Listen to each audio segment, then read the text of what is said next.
Welcome back, everyone, to the punk rock. Cause I'm gonna be all horror podcast.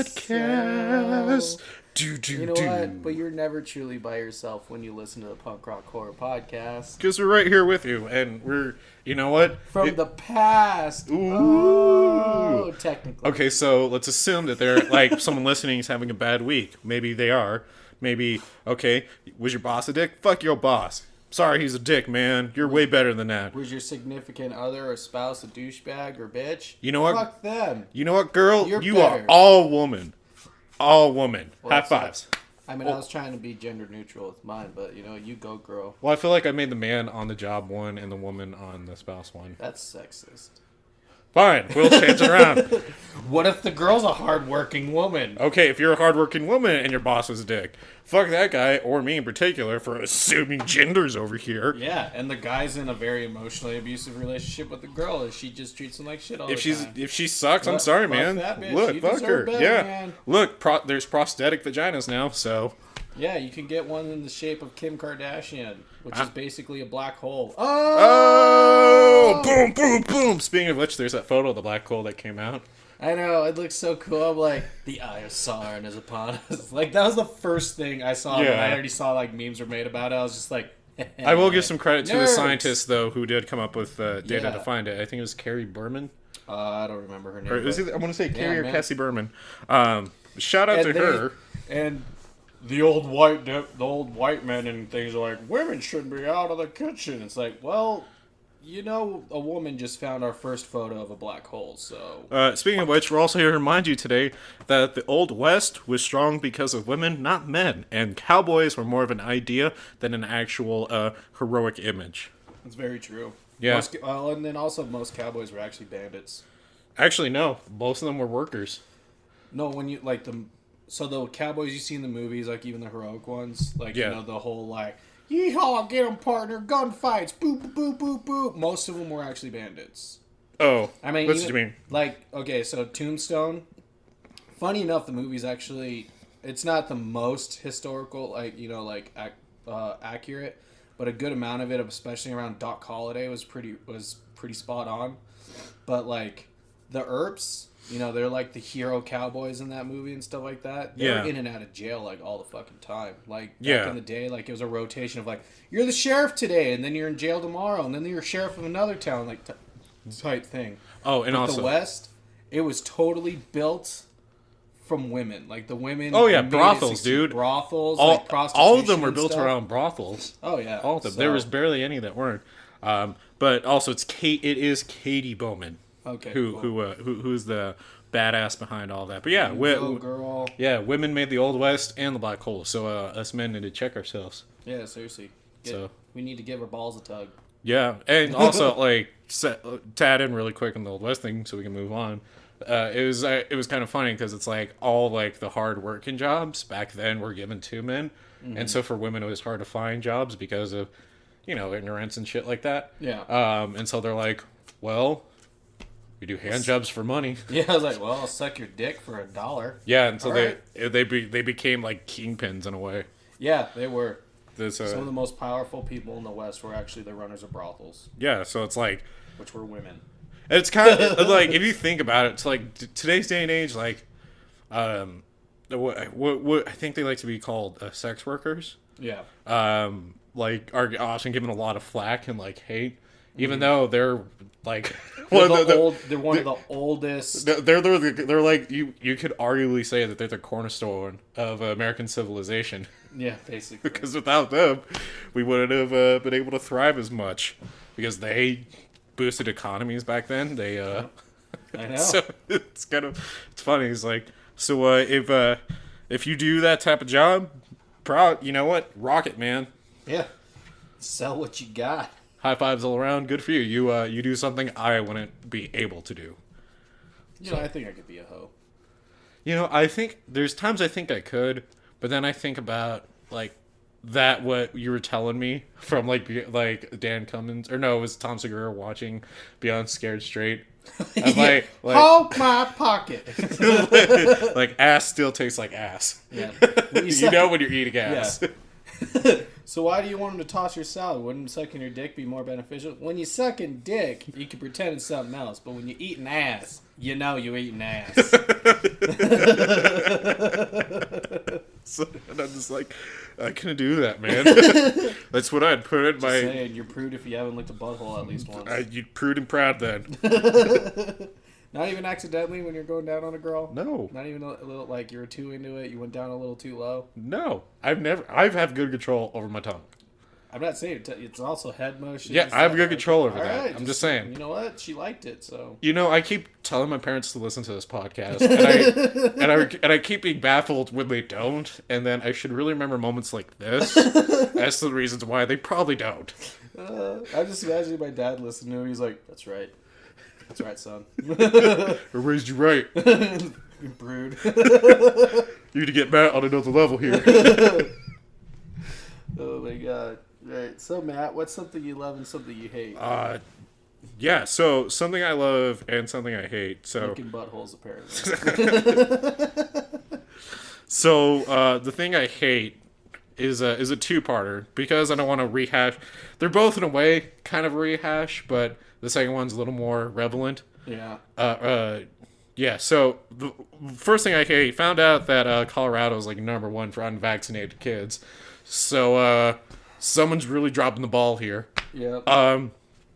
That makes me mad in so many ways. If you're part of that reason, I fucking hate you. I really do. Like, and I just, there's such a catalog of how much hate we have that I'm just. And just to reiterate, he hates the people that choose to unvaccinate their kids, Yeah. not the ones who can't. Yeah. Again, We just want to reiterate that because we explained this like way long ago, but for all you new viewers that possibly can't afford or like your kid's allergic to the vaccinations and you can't vaccinate them even though you want to, he just hates the ones that are like, oh, it's because it's not natural. They might be autistic afterwards, even though it's been proven that that's wrong. Those people, those are the ones.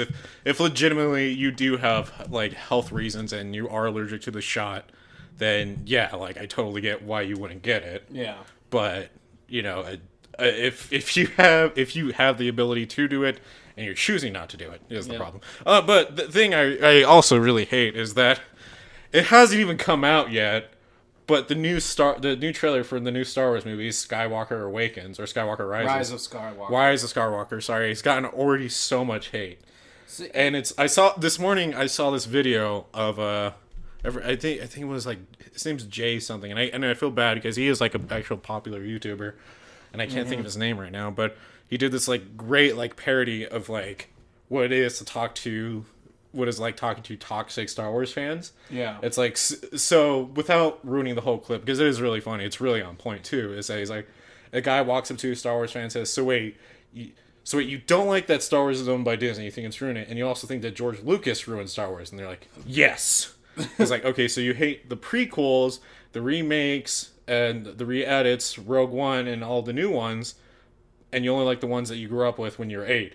He's like, no, it's about the characters, except Jar Jar Binks, the droids. And look, to be fair, Jar Jar Binks still sucks no matter what. But, point being... I do agree with that, but the Clone Wars TV show kind of redeems them. Yeah, but I'm talking about the film. Yeah, no, I agree with that. But I'm not going to go to the point of wanting to hurt people or ruin their experience, except like close friends, because that's hilarious. Yeah. Well, but that's my thing though. Is even though that sounds counterintuitive to the whole point I'm making here, is that it just this isn't just hating one. I'm going to ride that bandwagon until it's a dead horse. The Carol Danvers one. Yeah. So my point being made here is not.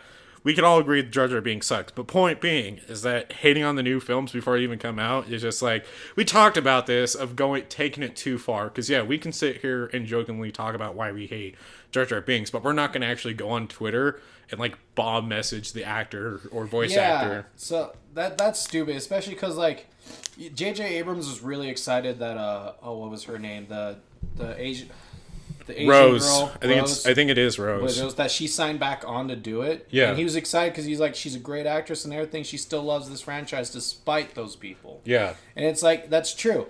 Like, you know what? I don't like the prequels prequels near as much as the original trilogy, but I'm not gonna get on Twitter and like hunt down the actors and say you're a piece of shit and like make them quit their careers and things they love because of it. It's like fuck you. It's just like the Rick and Morty fandom that we talked about. Yeah. Like this toxicity is stupid. I will though say, to be fair, I think it'd be a really gutsy move to call out Liam Neeson on Twitter. So you know what? I want to do it just so he hunts me down, so I can get an autograph before I die. Just like, and, like I would totally like right when he shows up the door, like, dude, I just wanted you to get here. Like, I love your movies. I love all the things you do. But but not just to kind of add on to that. The thing that like bugs me about all that is just those like you haven't. It's with all movies, like all recent movies, like because I didn't jump on the hate for the Captain Marvel bandwagon. Like, everyone shit on that movie before it came out. Yeah. Like, the second the first trailer came out and everyone shit on it, I was like... to me, I was just like, you know what? Now I want to go see the movie, and I hope it's fantastic. It wasn't, but I was hoping it was great, because, like, this whole, like, trolling when a movie first comes out, it's fucking stupid. It's like, you don't even know what it's about. I will say, to an extent, though, like, on the whole, like, Captain Marvel, like, debacle, I do think blame is needed on both ends. Yeah. Because Brie Larson reacted in a bad way, and so did everyone else. Yeah, well, to Brie Larson's credit, this is the only time I'm going to defend her. She saw it coming. She knew that backlash was going to happen, and, like, you know, you just get fed up with it. I mean, you saw it from not just Captain Marvel. That wasn't even the first one. The first one for me, like, that I remember was Jedi Fallen Order. Right. Or actually, any Star Wars movie after not A New Hope. Force Awakens. Yeah. Every Star Wars movie got shit on after that. It was like, the second they're like, the new Star Wars movie is going to come out. It's terrible. It's going to be horrible. Blah, blah, blah, blah, blah. Like, that's all it gets. And, like, honestly, I feel like that's not even just on the fans' account. I feel like that's just on, like, the social media accounts that's what they put forward. That's all they put forward is the negativity and shit like that. And I'm sick of seeing that. Like, soon it's going to go to video games. I mean, it already is with anything done by EA. Right. Which, given, is fine, because EA is a piece of shit company. Yeah, I would say that EA is probably not a good comparison, just because they've been public with their really bad business choices. But, like, the best one to think of is Bethesda. Everyone is shitting on any game Bethesda does. And it's like, okay, Fallout 4 had its problems, but it was still a solid game. Fallout 76, you can tell it was rushed. Yeah, they should have sat on that a little bit longer. But, like, the new Elder Scrolls game coming out, like, everyone's going to shit on that just because it's a Bethesda game. And it's like, honestly, Bethesda has a really good fucking track record. Like, 2 games that were kind of shit. Oh, man. But look at their entire catalog. Fallout 3. I know New Vegas is technically Obsidian, but it was still under the Fallout banner of Bethesda. Yeah. They do the new Wolfenstein games. They did they're doing the new Doom games. Like, they do Evil Within. Bethesda has a great track record, and like I just feel like people need to calm their fucking shit and stop being evil little trolls. I just never liked Bethesda because of their engine. And that's fair, and that's a fair critique. Like that's the thing is like I don't like it because I don't like how their graphics are, the engine they use. That's fine because that's not your gameplay style. I would just say that I think I just think their engine to the. When we have things like the Unreal Engine that's continually improving, I do think the creation engine is kind of outdated. Yeah, no, I agree. But to wrap what I love and hate up, the thing I love though is the kind of the person I don't really talk about enough on here that I really should is my dad. So I love the shit out of my dad. He's probably one of, if not the coolest person I know. And he just reached out to me recently and wants to go like see Avengers Endgame with me. And that's really awesome because I just kind of love the fact that I have like an awesome relationship with my dad. And the reason I say this is because I know a lot of people who didn't have that luck in their life. And I'm not trying to like sit here and brag and rub it into anyone's face. But I do think accommodating that side of things for people who have that situation in their life, I don't give my dad enough credit and make that known. Yeah. So, kind of a shout out to him, the man, the maker, the holder loins of my whole existence. I'm gonna give a shout out to my dad. So yeah, I'm not gonna blast his name on here, obviously, because I respect his privacy and I don't want people to like bombard his house with like pizza orders or some shit like that. Even though his number is right. His favorite pizza's pepperoni. Actually, I don't think he can have pepperoni. He loves everything on it. He's a supreme or nothing kind of guy. Oh, okay. He also loves mushrooms too. Anyways, I just love the shit out of my dad. Well, so mushrooms on a supreme pizza. So Dad, if you listen to this episode and you made it past all of that that butthole stuff, techniques and whatnot, I love you. Just the tip of the tongue goes in. You don't penetrate it. It's just like little circles. Cody, what do you love and hate? I was having this sweet moment with my dad. I know. I'm actually gonna add on to your my. No. I was having this sweet moment with my dad, and you were like, "Ass eating." I could to try it, man. I mean, that's fine and all, but it was about my dad. You brought up the butthole licking again. Actually, I'm gonna kind of jump on that too, and just say like something I love is actually my parents and honestly Dev's parents. Because they've all been helping us out lately. Because like, I've been pretty strapped for cash for the most part with just working so much and having to buy and getting used to buying groceries now. Because I never had to do that since I've been a cook. So like getting used to that and I got a good method for you. Mm-hmm. And a couple other things. But like one thing that I really appreciate, like Dev's dad called us up, and he has a friend that does a D&D type thing, but it's all horror based. Yeah, you were telling me this. Yeah. It's like 80s horror inspired. Yeah, and I think he made it all up himself or something. But yeah, like, Dev's dad invited us to join him, and then of course my mom's been helping me out. She sent me insoles for my shoes, for my work shoes that I gotta actually put in, and my dad even called me up and let me rant to him and stuff. And like, I don't know. I think like for both of us, like, it just means a lot, just especially like for our personal situations with that me and you are in. Yeah. It's great to actually have like a parental role models. You know what I mean? Because like I'm not going to go into our situation, but like it's kind of inspiring for me, like to want to be a better like parent. Yeah. And stuff, especially in the future. And so like, and then like for my situation, seeing a parent that's just does not care and is just using their kid, like it hurts so much. But then I still know that I have my support of my parents, right? And then we got support of like Dev's parents, and then same with yours. You got the support of like your parents and Lauren's parents, and it's like it helps, right? And so like shout out to like parents that actually give a shit about their kids and are like there in their lives no matter what, and can do whatever they can for them. Like, right. That's like the thing that I love, because that's what's helped me get through this week pretty good. Right. But the thing that I hate, total 180 left out of the left ball, is just I hate the fact that every single player video game has to be a Souls-like now. I hate it. I mean, okay, don't get me wrong. Like I can appreciate and recognize that the Soulsborne games are good. Soulsborne Kiro games, since they made Sekiro. I don't know how they're gonna throw that into the title now too, but like Sekiro Souls, Sekiro Soulsborne. But anyways, Sekiro Born. But like, the thing that agitates me is like I hate the fact that every game has to be like that now. Every game needs to be that fucking hard or that mysterious in the lore. They have to do all the research, and it's still like. Not even like RPGs, just every game has to be like that now. Like fucking, I love Dead Cells, but it's a 2D side-scrolling Souls-like, roguelike game. And they were saying like the new Star Wars game, Jedi Fallen Order, I think is what it's called. It's going to be a Souls-like game. And then I'm just like, okay, why can't you, like, why? Why does everything have to be a Souls-like game? I get you want to add some, like, challenge to a game, but it's like not everything needs to be Souls-like, just like not everything needs to be a roguelike, like not everything needs to be fucking COD-like. It's just like just fucking make it to where like it feels good for that game. You don't have to keep copying Souls. So Deadpool's advocate, I will say this. So I mean, and also to expand on kind of what you're talking about, is that the gaming industry has evolved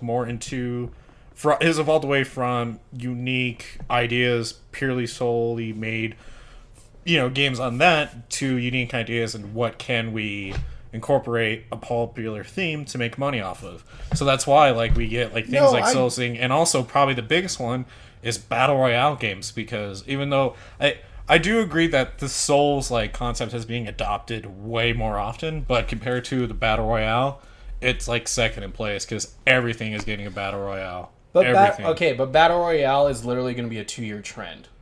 Like, Souls-like has been around since Dark Souls. Yeah, like, no, I mean, it's not really, because with so it was Demon Souls, Dark Souls, and it wasn't till Dark Souls till it started getting a lot of popularity, and it wasn't until after like Bloodborne that it really started getting made into other games. Not really, because arguing against that, you fucking have Mega Man and all that. They started that hard ass difficulty stuff, like the old side scrollers, and that's what Dark Souls and Demon Souls went to. They just wanted to throw the RPG aspect. Well, and that's what I mean. Like that's why people love it, and why it makes so much money, is that it's a love letter back to those 80s and 90s difficulty that we grew up with. And I know that, but the thing that gets me is the whole like RPG element into the Souls-like thing. Yeah, and I just like hate it. The biggest reason why I hate about it is that then it's just like every game is just like get good. It's like, you know what? I don't have the fucking time to get good. Right. Like I maybe get an hour of gameplay for every like 2 days. Well, and then it's like I just want to like pick up a good game. Yeah. That's not like I have to fucking be in the first area for 40 fucking hours just grinding and grinding and grinding and grinding. It's like, and then people are like, well, why don't you go play older games that are like that? Why don't you shut your fucking face? Maybe I want to play a cool ninja game that just came out. I mean, now you know why I never got into Skyrim or Fallout. It's because I could never get behind the whole concept of spending hours upon hours just grinding. That's what Dark Souls is, and that's what you play. Dark Souls, I will say, is a little different and Skyrim isn't even a grind. Yeah, you literally just find a spot, but it's not a grind in the same area. Well, it's a grind. That's the case I'm making. Is that with like Demon Souls and like Dark Souls, I've been able to pick up those games and been able to more jump into them and know what I'm doing a lot better and get somewhere farther than I have in Skyrim. Because so the way I see it is it all works on the accessibility of the player. There's some people that don't like those hard difficulties, and there's nothing wrong with that, because there's actually like this really cool article that I think it was Kotaku came out with about like how the easy mode on video games shouldn't be shame in a way. Like you shouldn't get hate for that, because some people just like to actually play an actual story. So it's like you got on one end of the spectrum people who love the Dark Souls series, and on the other end of the spectrum the Skyrim series. And you're going to be in either camp. Either you love Skyrim because its difficulty is more set, it isn't too ridiculous, and so it all depends on the areas you end up in. Where it is, you have to spend time to build up your character so you can eventually go to those areas. For Demon Souls, it's here's your area. We're going to set up your character so you can get past this area, but you got to learn where you get what to avoid. And so that's kind of comes down to the accessibility of it, of who what works better for everyone else. I know. I'm just saying. I don't. No, I get where you're coming from. It's like, redundant. It sucks because like every game I've picked up, it's just like I just get my ass kicked. I'm like, I don't want to. No, I get it, like, dude. Especially to de-stress. I'm like, I don't want to get my ass kicked for 3 hours. Yeah. And then finally beat that boss, and it's supposed to be like, well, it's supposed to be like, oh yeah, I feel so great. It's like, no, because then the next fucking tiny little skeleton that comes up after the boss is just like gank, and you're dead. Well, no, and I'm not saying you're not valid in your like what you're talking about. Like it totally makes sense because it gets redundant seeing the same concept brought in over and over. Which is, even though I said I did want to play Sekiro, I also don't want to play because of that reason. Because even though I liked Dark Souls 3 and I liked Bloodborne a lot, like it did get kind of like tiring after a while, and you do have to take a break from it. Yeah. But seeing games like Sekiro kind of like makes you want to play. And, like, also, what is, I think Neo makes me want to play because it makes you think of, like, Onimusha in Tenchu. Yeah. And I love those games, and we haven't had a... Well, I mean, you can get Onimusha on your Switch now. Yeah, no, I saw that. Which, I want them to continue that series. Because I will say, probably going to piss some people off, is that the third game in that series, Onimusha 3, was the pinnacle, in my opinion. The one with the French guy? John Reno? Yeah. Yeah, I know. He worked weirdly well in that game. He really should have. Yeah.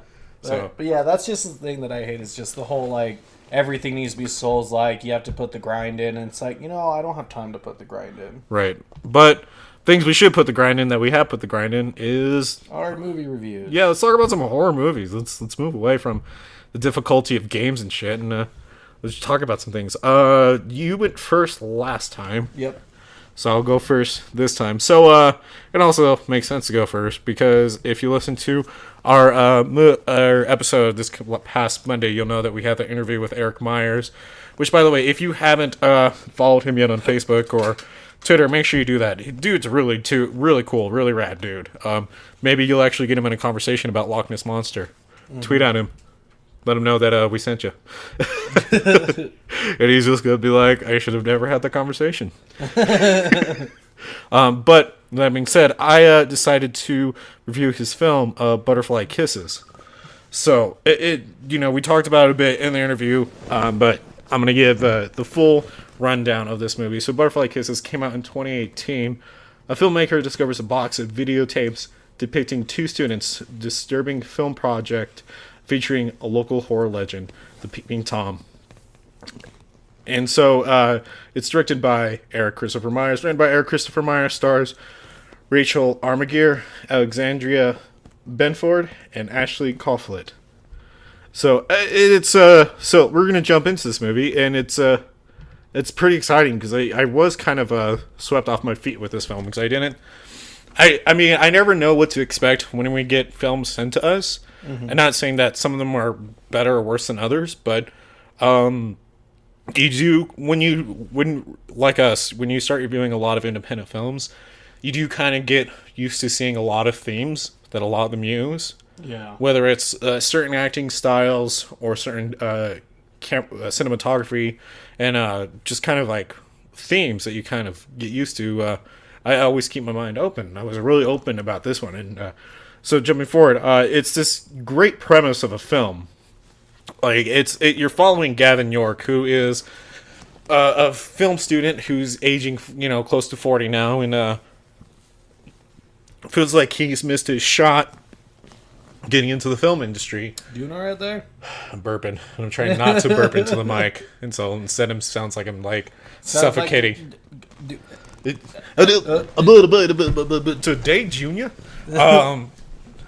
And so, going forward, though, Gavin York, he finds this box of tapes in his mother-in-law's house, and, he starts putting the pieces of tapes together and to make it into a full film, and he finds out about this urban legend called Peeping Tom, also called Blinkman or the Blinking Man, and it's, he's trying to figure out what happened to these film students who were uncovering this urban legend, and you see him go through this entire movie, expensing all of his costs and exhausting himself to figure out what happened because, this is, in one hand, like, his last shot at stardom. Yeah. And also at the same hand, like, he's trying not to admit that, even though that's definitely what's going on. So you see the conflict within him. Mm-hmm. So it's really compelling in that way. But a little more behind Blinkman is that it's actually, like, a really good, rich lore behind an urban legend. And it definitely comes off as that very Blair Witch Project style of how they do it. I mean, even the way they introduce it is the same way they did it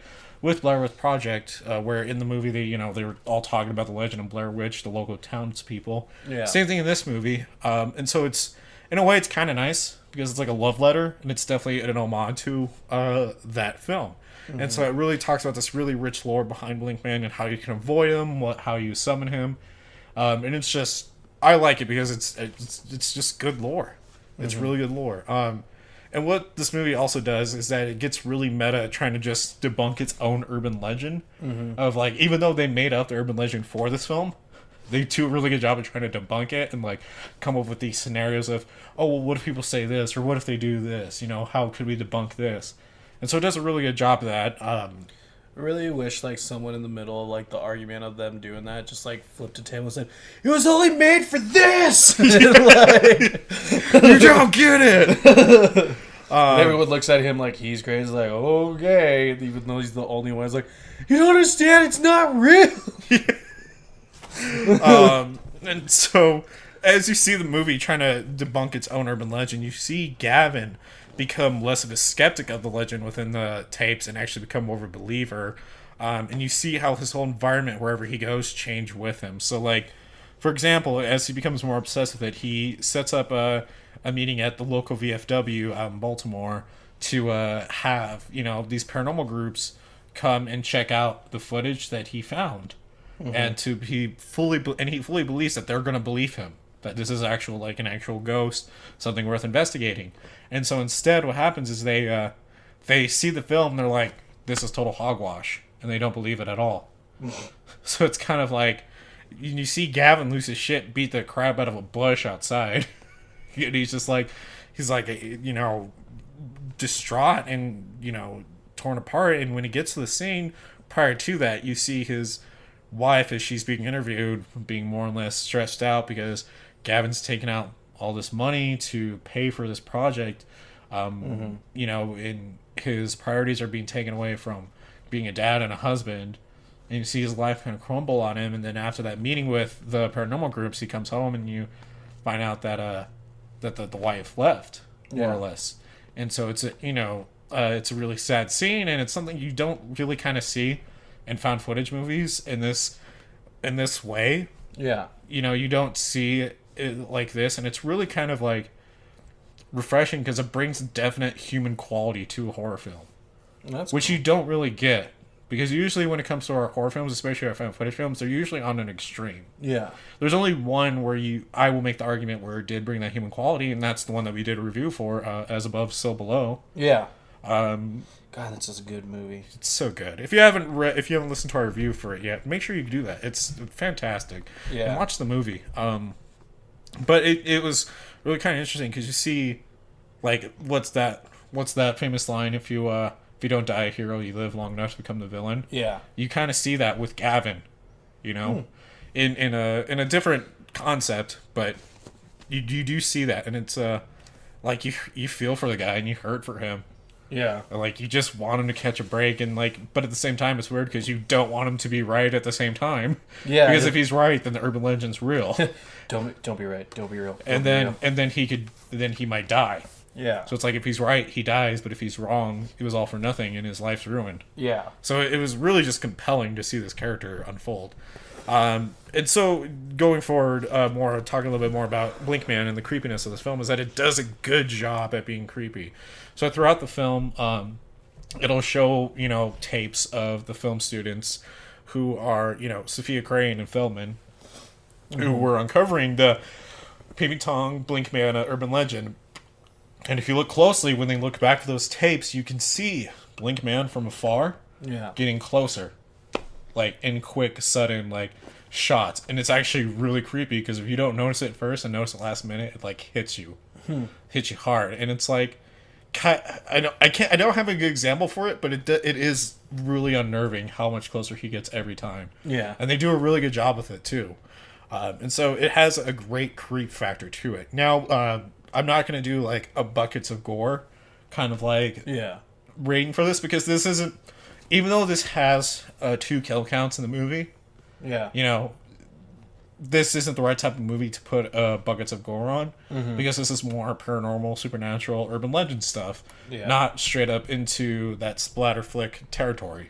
Yeah. So if I did give it 1, it would be a solid 1 out of 5, but it's nothing to hold against or for the movie. But, going forward, though, it is a creepy film, but it deserves its pros for that. It's so creepy, in fact, that Lauren was watching it for me, and she had to walk out. She legitimately could not finish the movie. Yeah. Yeah, and nice. So... and she says she's hard like us. Yeah.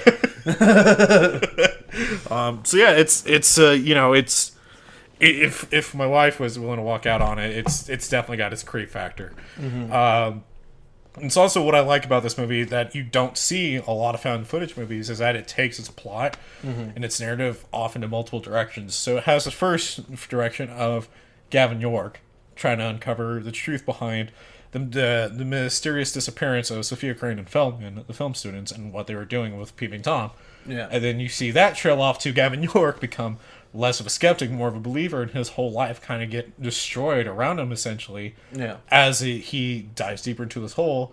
And then eventually you see the film crew filming him get involved in the story, and they go off into their own narrative, trying to figure out what's going on too. And Eric Myers is part of that film crew who's filming him. Yeah. And, you know, it's really compelling because you see 3 storylines take and unfold throughout the entirety of this film. And so it's really cool because it's like, it was kind of like the found footage Inception film. You know what I mean? In a way. It's a film within a film within a film. Within a film. And I would argue that in a lot of ways, this is the better Blair Witch Project. Not throwing any shade or hate towards Blair Witch Project fans, you know, or anything like that. I'm just saying, like, I think this was a lot more fleshed out and a lot more better and more well done in my opinion. Yeah. Hold it against me if you wish. The only con I have for it is, Sophia Crane can be a bit annoying throughout the tapes that they show. Yeah. Where she'll be looking at, like, film that they're editing and be like, Feldman, look at this. Feldman, look, what is that? Feldman, what is that? And, like, my wife was just like, she is so fucking annoying. Like, I'm sorry. Like, yeah, so she can be a little annoying at sometimes, but can't hold that against her. Also, the only WTF scene I have for this film is in the beginning of the movie, we see this camera get turned on, and we are introduced to Sophia Crane, who gives this message of, if you found this film, please put the first half and last half together for it to make sense and show it to my parents. I don't know how much longer I can go without blinking. Right? And then it cuts to a scene where she has this overly exaggerated angry face to the point that it looks like she just farted so bad and she caught a whiff of it. And that sounds insulting, and I'm really not trying to be insulting. I just don't know how to describe the face. Like, it's less intimidating as it is more just kind of funny. Where she's like, yeah. So it's like, oh, calm down there, Sophia. So, that's the only WTF. It's not really like a bad thing. It's just a funny thing. But with that being said, like, this is a solid urban legend film, and this is kind of everything that we talked about on Monday of how urban legends started, how they're spread. It hits all the markers of a solid urban legend, and I love the shit out of this movie. Nice. For it, and it really deserves a lot more love for it too. I mean, this is definitely one of those that I would hate to see get lost in history and under a ton of other films, because this definitely deserves to stand out. There was a lot of love behind this movie, and there was a lot of care and blood, sweat, and tears for this film, and you can see it. I mean, it's. Yeah. I mean, even listening to our interview with Eric, he talked about some of the things that went in behind to get some of these scenes. Mm-hmm. It deserves that attention. So a couple interesting facts. Keep in mind, we don't have a lot because it is an indie film and it's not well known enough. So we're hoping to get it more well known. So interesting facts. The footage for the student film was shot in a 1080 film and re-uploaded through filters to create the found footage effect. There's one that says it's a spoiler. I'm going to see if it's that bad. It's not really a spoiler. It's not? Okay. No. So the other one that isn't really a spoiler is the original footage for this film was over 3 hours long. The final conversation toward the end where the camera is turned off was a Frankenstein mashup of unused footage from deleted scenes that may or may not end up in the director's cut.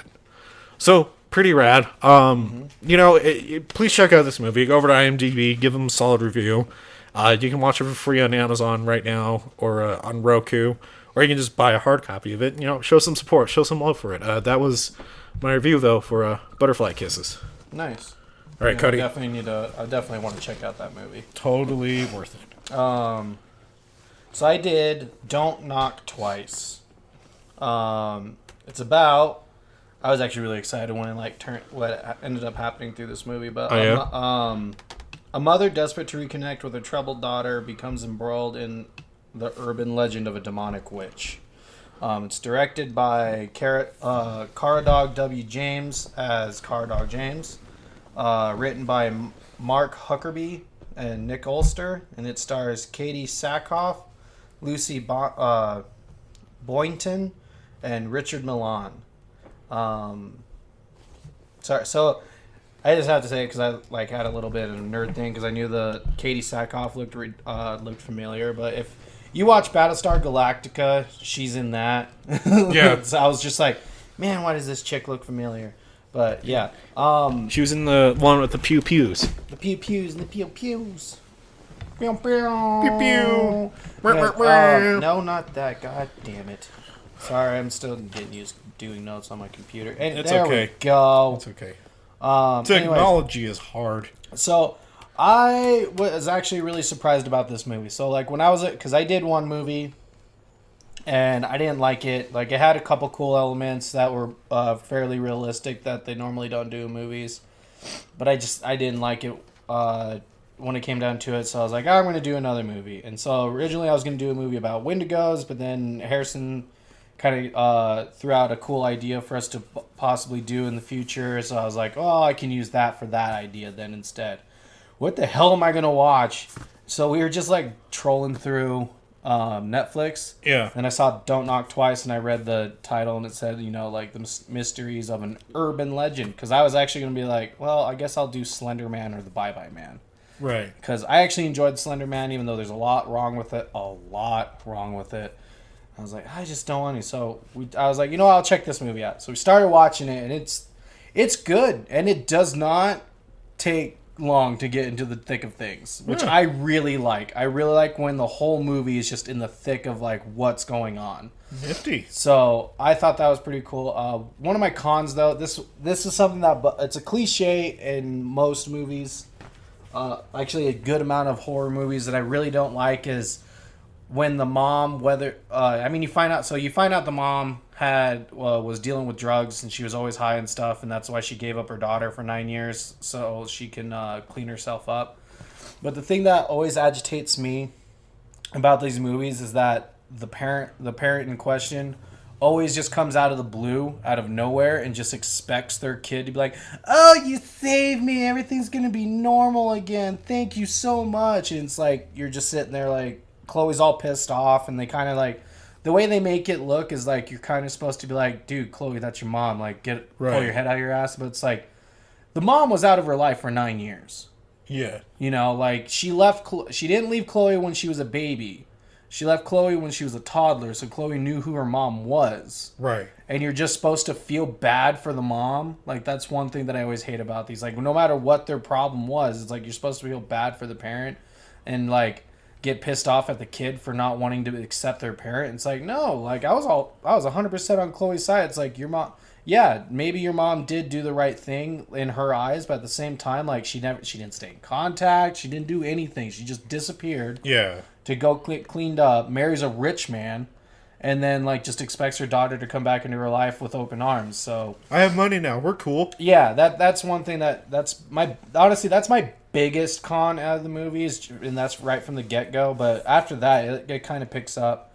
Another con that I had. So this movie plays on cliches really, really heavily, and another cliche that always bugged the crap out of me. But it also does an anti-cliche with the same thing, which I'll get into in a second. But like one of the cliches is so Chloe and her friend are talking about like why Chloe's mom is back, and then they start talking about the disappearances of kids around that are happening in the town, and the whole town blamed this lady named Ginger, and she has a house in the middle of nowhere. It's a decrepit old house, and so her friend Danny was like, this is the house that Michael went to. If you knock on it once, you awaken the demon inside. If you knock on it twice, it comes after you. And so I'm like... Comforting. Why would you take your friend there? Like, if that's the thing, and everyone is like 90% certain if you do this, you will get kidnapped, why would you do it then? Why would you take your grieving friend to do it? And then, like, he convinces her to do it, and they do it, and I was just like... Why would you do the same thing that causes disappearances? Like, I know it's like that whole, like, well, it's just an urban legend. But in my head, I'm like, you know what? I don't play with that juju. I guess I would make the argument that it is going the route of, like, what we did when we were that age. Of, like, trying to cheer your friend up by being like, hey, there's this cool urban legend. You go and stand in the mirror and, like, say Bloody Mary 3 times. Totally rad. But I will agree... Probably not the smartest thing to do for a grieving person. One, we never did any urban legends that supposedly would get us killed. Bloody Mary, that was the whole thought behind it. We didn't even do Bloody Mary. But that's my whole point, is that that's what we grew up around. We all had a friend that had us do that. Yeah, I know. But like when I was told, like, yeah, if you say Bloody Mary 3 times, she comes and gets you. I'm like, yeah, I'm not going to do that. I'm going to wait till I'm older so I can handle myself. So Bloody Mary can have it coming. But so one anti-cliche that leads into a further cliche. So I thought this was really funny because me and my friend Ricky, who's African American that I work with, we always, when we talk about horror movies, he was like, that's a fucking white person thing. Why would you go and start that shit? And so, like, ever since he brought that up a couple of years ago, like, I'm watching horror movies, and it's always the white person that starts it. But in this movie, it was the African-American character, and I was like, ha-ha! Take that, Ricky! And so, I just thought it was kind of funny, because, like, that is a trope in horror movies, that the African-American character is always the one that's like, no, we're not doing that. No, hell no, we're not splitting up. Why are we split up? Why did we split white people? Like, you know, like... Yeah, but in this one, it was the African-American character that started it. So, like, I thought that was kind of funny. Just because it kind of broke that cliche, but then added into the cliche of, like, black minorities die first, and, of course, he's the first one to die. But I actually thought it was kind of cool how he did it.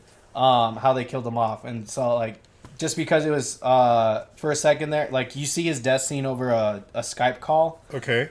And I was like, no, don't be one of those movies where it's only in the camera. And it's not. It was that was just that first scene. Oh, okay, good. Cool. But one kind of cool thing that they do about it is that before, when the like, you know, the creature is going to come get them, like, you see this old lady just flash in front of their eyes and they're freaking about it, but she's like, run! And so I'm like, you know, I even had to jot this down. I was like, you know, if a dead person told me to run, I'd fucking run. Yeah, I mean, I assume they would know best in that situation. So, I had to throw it down, but so, let's see. Where was I? I already put that. The scare effects and like the overall creepiness of the movie is like pretty solid. And like the thing that I like is when they have those scenes like where it's going to be like super intense and scary and like, you know, something big's going to happen. Yeah. It's quick. It's in quick fashion, but it's almost like a slow build to it too. So it's like somewhere in the middle, and it's done really well. Like, I liked it really well, and so I liked it a lot, especially the scene where you first see the full demon. Like, blood starts coming out of this faucet, and then you just see the hands come out of the sink, and it starts pulling itself up, and I was like, oh shit, this is so good. And just the music is done really well. I will argue there are some points where I feel like if they didn't do any music, it would have been a lot better. But at the same time, like, I still thought it was pretty good. And they put in some mystery, like, and they throw, and so what the legend that they actually end up doing, and I was so excited about this, is that they're like, they talk about the Baba Yaga, which is one of my favorite Eastern European legends. So for those of you who don't know, the Baba Yaga is a witch that lives in a haunted forest, and kids who bad kids who wander into there, she takes and eats them. She lives in a house that has chicken legs. Like, on the bottom of it? Legit chicken legs. It's a walking house, and it's walking on chicken legs. What? I don't know, man. Kind of house moving castle bullshit is this? It was before House Moving Castle, so they copied her. Fair enough. Come on, guys. You're not that unique. And so, like, okay, so when they said the Baba Yaga, the entire time I was sitting there, like, waiting to see the chicken house. They even did the evil haunted forest. They did everything but the chicken house, and I was really disappointed about that. But other than that, like, it's really good. But the thing that I did like is they actually changed the lore of the Baba Yaga to this movie. I was a little, like, I kind of wish they stuck more to the actual lore of it, but because instead they said the Baba Yaga was the demon instead of the witch, which in the lore, the Baba Yaga is actually the witch, not the demon. Even though the demon showed all the traits of the actual witch and stuff, but other than that, like, I thought it was that. Let me get my grounds. You again. got this. Anyway, so moving on from the lore of the Baba Yaga, the two protagonists, Chloe and Jess, which is the mom and daughter. Chloe's the daughter and Jess is the mom. They're actually pretty smart in the scenarios that they're put in. Okay. So like Chloe at one point, like she starts hearing things, and she wakes up from a nap. And usually when someone like wakes up from a nap or being asleep and they hear things in a horror movie, you know, they just get up and start looking for it.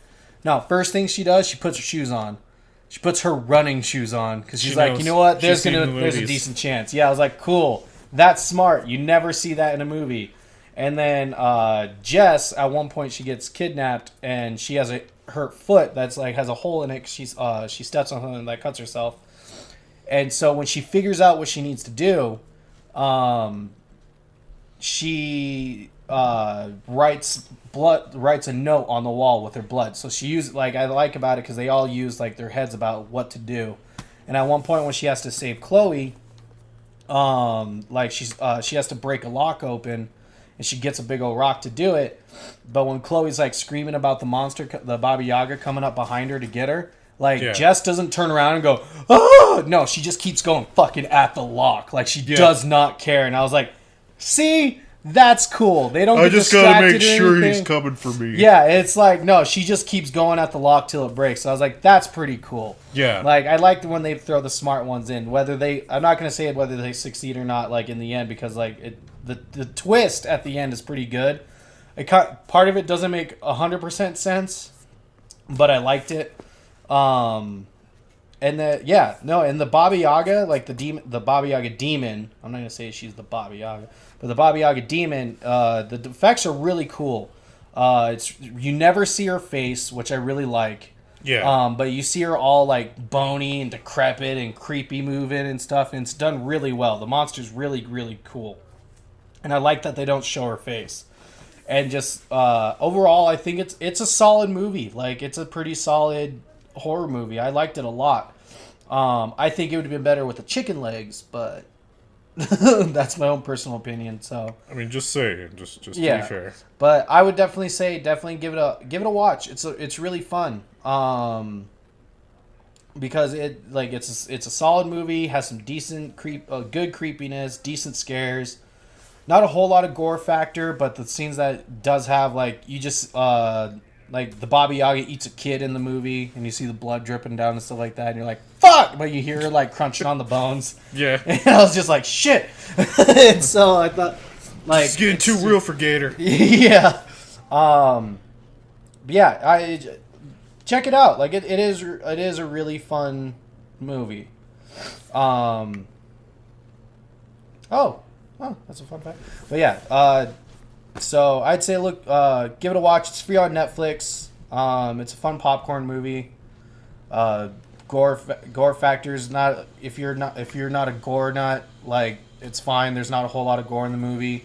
The creepiness, suspense is really done really well. I feel like, and it's not 100, and it's not always the when they close a mirror, they don't see anything, and then they open it, and then they close the mirror again, and then it's right behind them. There's not a whole lot of that.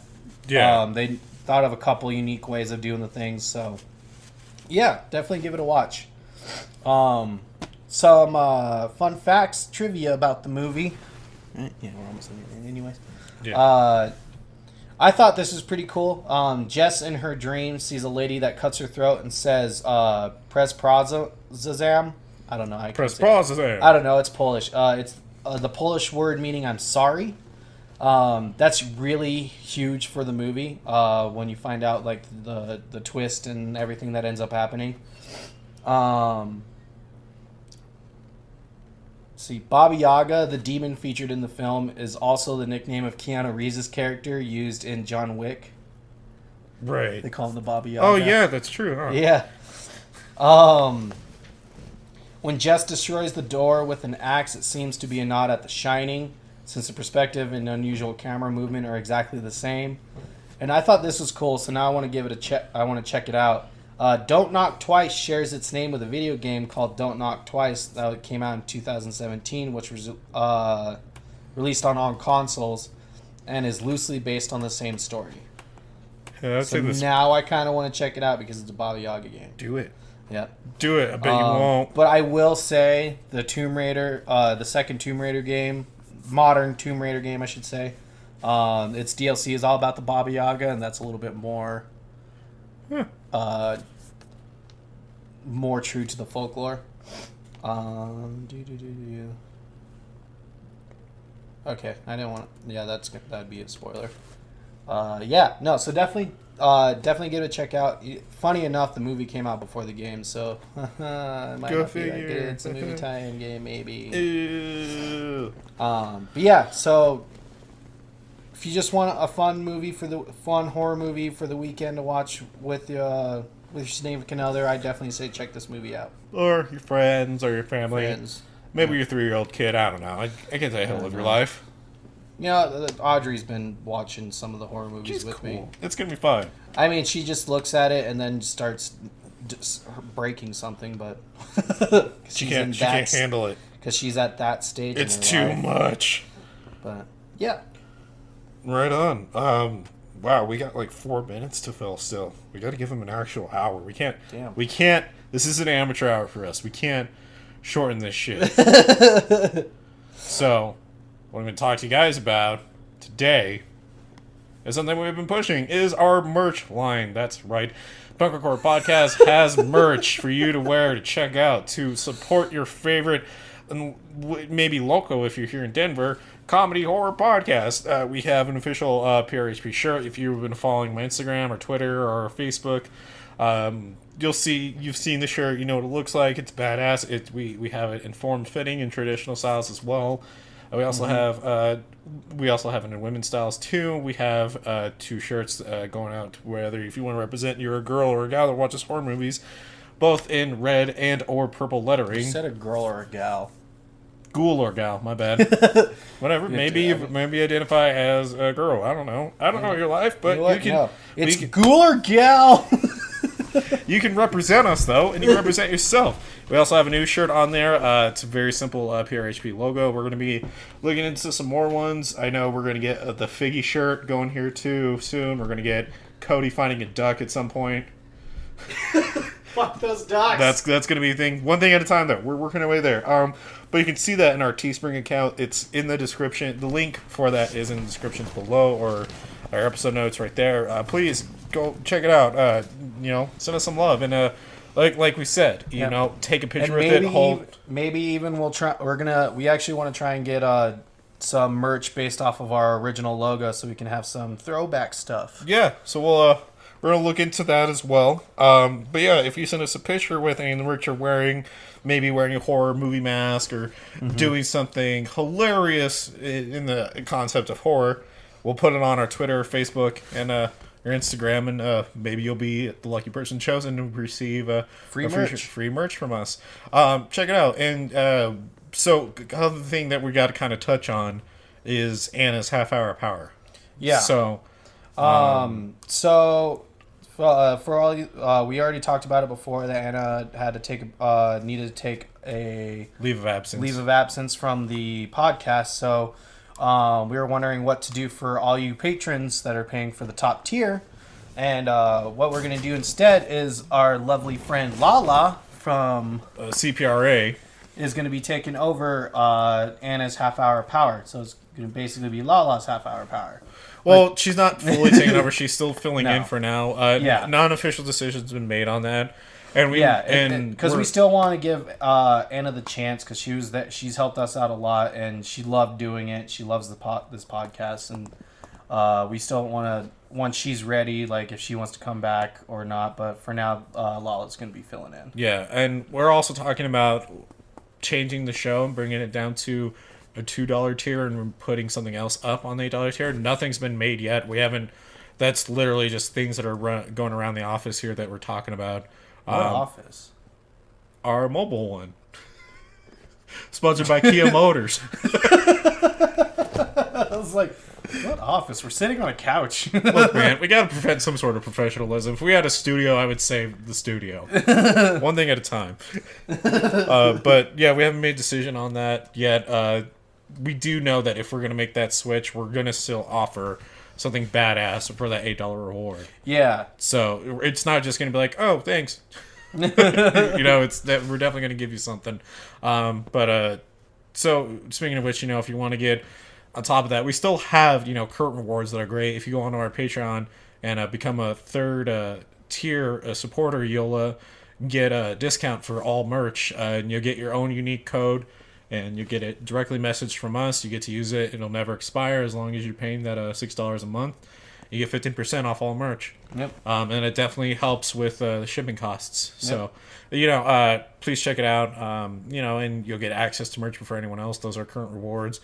And yeah, thank you, for checking us out. Please consider supporting us on our Patreon. And if you want to keep up with everything we're doing, follow us. You can like us and follow us on Facebook, Punk Rock Horror Podcast, or Twitter at official PRHP, or Instagram, Punk Rock Horror Podcast, #PRHP Podcast. Or our website, which is being updated constantly, www.punkrockhorrorpodcast.com.